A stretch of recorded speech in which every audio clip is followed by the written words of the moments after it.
গোপন সংবাদের ভিত্তিতে গত ২৬শে ফেব্রুয়ারি ২০২৫ তারিখ বুধবার ভোররাতে কোস্টগার্ড দক্ষিণ জোন এবং র্যাবের সমন্বয়ে পটুয়াখালীর কুয়াকাটা সমুদ্র সৈকত সংলগ্ন জাওবন এলাকায় মাদকের বিরুদ্ধে একটি যৌথ অভিযান পরিচালনা করা হয়।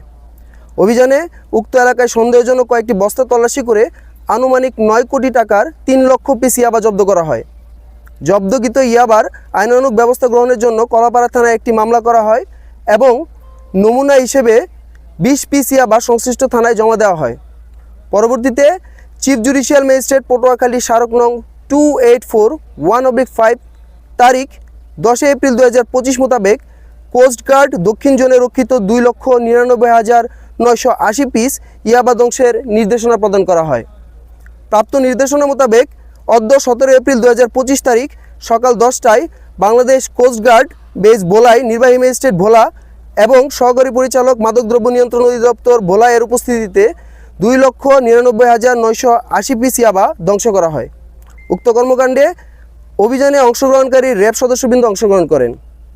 দেশের আইন শৃঙ্খলা পরিস্থিতি স্থিতিশীল রাখতে বাংলাদেশ কোস্টগার্ড ২৪ ঘন্টা টহল জারি রেখেছে, যার মাধ্যমে কোস্টগার্ডের আওতাধীন উপকূলীয় এবং নদী তীরবর্তী অঞ্চলের আইন শৃঙ্খলা পরিস্থিতি অনেকাংশ উন্নত হয়েছে।